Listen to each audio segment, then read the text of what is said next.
Greetings, class, and welcome to Dubrovnik, Croatia, where you probably know this place as the scene of some filming of a famous TV series now. What's the one called, Katie? I don't even know. Game of Thrones, there you go. One does not simply walk into Dubrovnik. I know, that's a mismatch up of memes. So if anybody can tell me the common thread of two different things I just referenced there, hit me up and you got 10 points extra credit. But let's do a quick podcast about Dubrovnik, Croatia, and I'll do so under the rubric of teaching about these cool geographic terms called site and situation. Site and situation.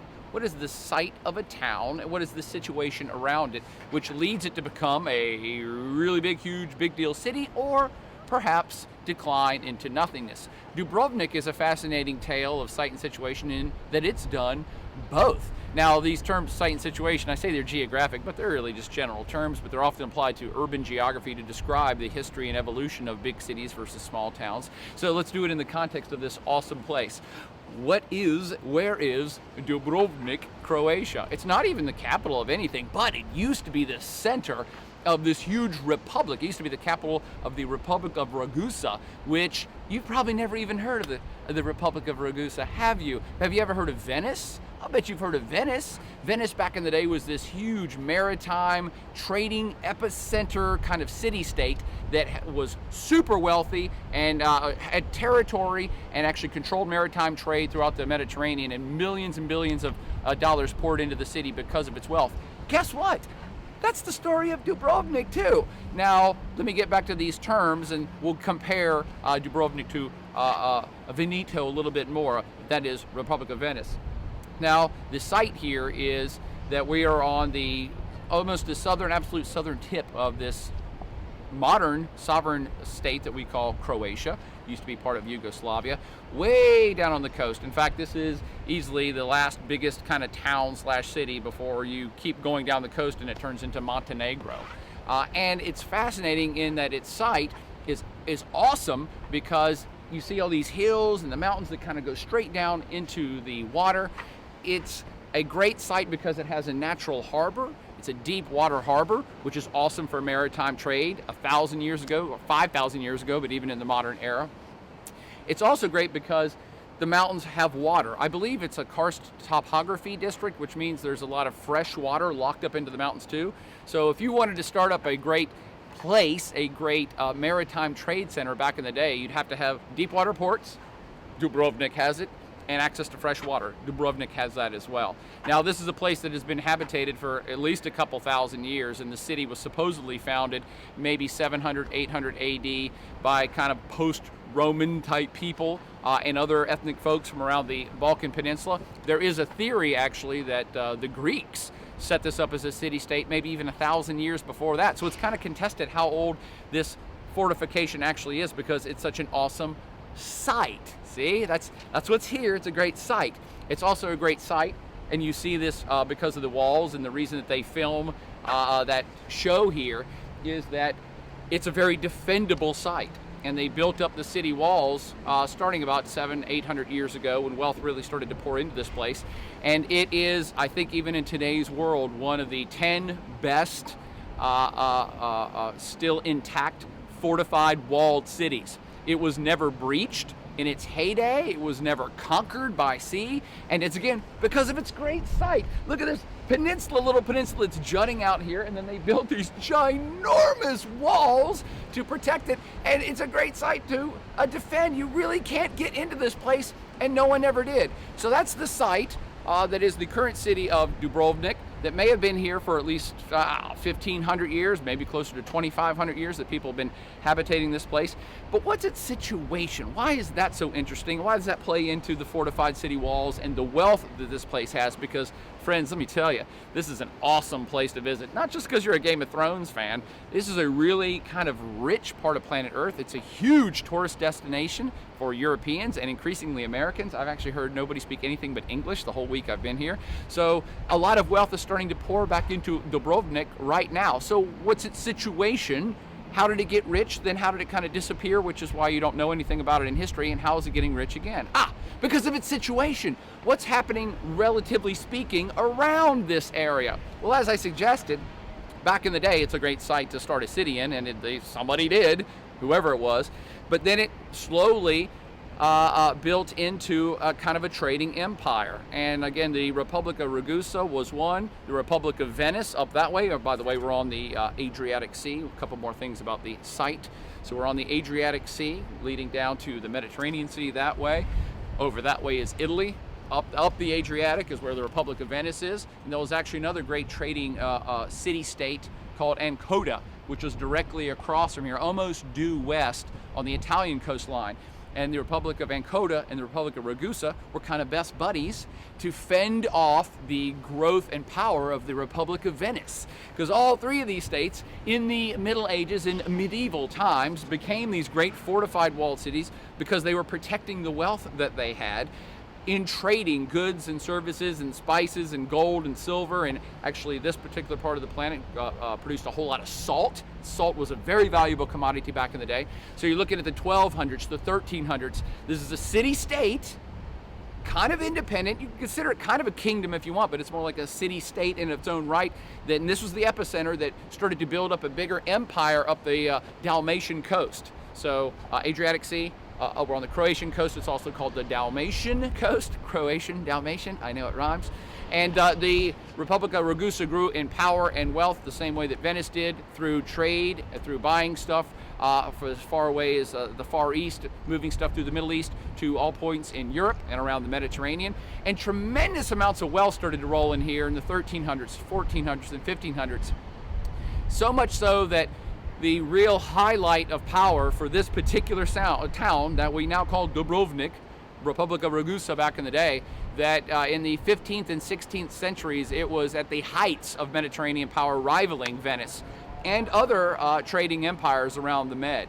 And you're talking about perhaps billions in modern day currency, billions and billions of dollars worth of financial resources flowing into the city simply because of its great site. Buying stuff over here and selling it up here, and actually had a relationship with that Republic of Ancona over there. So it would buy stuff from all points abroad, move it over to Ancona. Ancona would move it up the Italian peninsula into the rest of Europe, thereby surpassing or superseding Venice. Starting to see the competition going on here. And billions of dollars, who knows how much, came into this place. And that gets back to, why does it look this way? This place is gorgeous. And this was 700 years ago they started building it up. Well, when you have a lot of money, rich people start moving in. It becomes a financial center. People start buying summer homes from the Italian mainland and other European parts. Maybe even Middle Easterners would come here and say, wow, this is really happening city. It's really bustling. I'm going to start up a diamond merchant here. Or I'm going to start up a salt trade merchantry here, or whatever. And so people started building summer homes, and there's palaces all up and down this coastline. Beautiful 500-600-year-old places. Truly like mini palaces, lifestyles of the rich and famous is what we call it in today's world. And also because you have this much money kind of sitting here and it's so important for trade, you got to protect that because other people want to steal that stuff from you. And thus you use tons and tons of the money rolling in to build these huge walls to defend your city-state from intruders, particularly from the sea, particularly the Venetians. You also build huge things like this, and Katie, just do a 360. This is called the Imperial Fort. I think it's called Fort Imperial. Again, also shown in Game of Thrones pieces, as I've been told. I've never seen the show, all right? And you build big forts, you build up these awesome defenses on this little peninsula jutting out, so much so that you literally scare other entities into not even attacking you. And that indeed was the case. The more money that rolled in here, the more wealth that was contributed, the bigger the fortifications. And back to what I said at the beginning, this is like one of the top 10 best preserved walled cities from medieval times anywhere, and it was never breached. When you go into the old town, and you could literally see the wall, okay, the fortified wall going around the old town. When you go in there, and you simply must come visit and go in there, it truly is like something out of a movie set. The streets are marble, the walls are marble, these beautiful little alleyways, everything's marble. Everywhere just glistens, there's fountains. This is a place in the 15th and 16th century worth billions, all right? A true powerhouse of the Mediterranean, and it's a place you never heard of. Why? Because back to its situation. It was always in competition with Venice. It was in competition with other, say, mainland powers, empires, or other kingdoms who wanted to invade, say, from the land. So they were always having to negotiate. They always had a bit of a self-autonomy, let's say, and they would negotiate with, say, the Ottoman Empire or the Austro-Hungarian Empire to say, hey, we're kind of independent, or they would make alliances and say, hey, Ottoman Empire, we're worried about the Venetians coming in to invade us. And that gets into an awesome little thing that'll definitely be a test question. At one point, the Republic gave or sold a few kilometers, about 10 or 12 kilometers of their coastline of their empire to the Ottoman Empire. And the Ottoman Empire is what evolved into modern day Turkey over that direction. They sold, say, 10 miles of coastline and a stretch going inland to the much bigger, a powerful entity named the Ottoman Empire. Why would a rich place do that? Because the Venetians were always threatening to, they couldn't invade by sea, threatening to invade by land, and at one point the Venetians were sending a land army. So the Republic of Ragusa, modern day Dubrovnik, said, hey, Ottoman Empire, why don't you guys have that stretch of coastland up there? We'll basically give it to you for bargain basement prices. And therefore, the Venetians would then have to be invading Ottoman territory to get here to the Republic of Ragusa. And of course, no one's going to do that. You get it? Why does that play into today's world for situation? This is fast forwarding a little bit up to today's world situation of Dubrovnik. It's part of modern day Croatia, right? It's actually disconnected from all the rest of Croatia because of that exact little stretch of land that the Republic of Ragusa sold to the Ottoman Empire like 500 years ago. What is the actual date? I want to say 1400 or 1500s when they did this. And so that became what is now Bosnia-Herzegovina. And most of that area, a lot of Muslim faith folks are in there. So Bosnia, the country over that way, because of this historical pact of selling some property, is now a new country that actually separates, in today's world, separates Dubrovnik and this coastal area right here from the rest of the country that it's a legal part of, called Croatia. How cool is that for site and situation?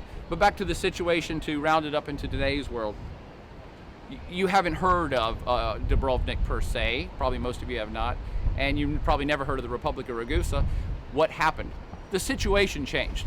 The site remains the same, but by 1600, going into 1700, the world had changed, and wealth and trade is moving in different directions. And there's a general crash of all of the city-states that held most of the wealth in maritime trade, much like Venice, much like Ancona and many others, where they didn't hold the keys to the empire anymore. They weren't the only ones that were trading, and you had the New World opened up. Columbus had sailed out that way. So you have money coming in from other places. This ceases to be the epicenter of trade between Europe and Africa and the Middle East. So there's a general Mediterranean economy collapse, coupled with a huge earthquake. I believe it was in 1667. Does that ring a bell with you, Katie? I think a 1667 earthquake basically leveled this place. And there is active tectonics in the Med. You've heard me talk about that in another podcast. So this place had a double whammy in the 17th century that it never really recovered from. It did still maintain a sense of its autonomy, its separate kind of republic/kingdom status. Throughout the centuries, it was taken over by some other bigger empires. Like I said, they had negotiated a treaty with the Ottoman Empire to remain kind of semi-autonomous. But the Ottoman Empire finally goes away. They actually get invaded by Napoleon's armies in 1808. So it becomes part of a French-Italian empire at one point, but then that goes away. They get absorbed by the Austrian-Hungarian Empire for a time. And even though they were part of that empire, again, they try to maintain a little bit of separateness. But the Austrian-Hungarian Empire collapses after World War I, and these guys then become absorbed by what's going to be called kind of the first state of Yugoslavia. That is a coalition. It was called, what was it called? The Republic of Croats, Serbs, and Slovenes.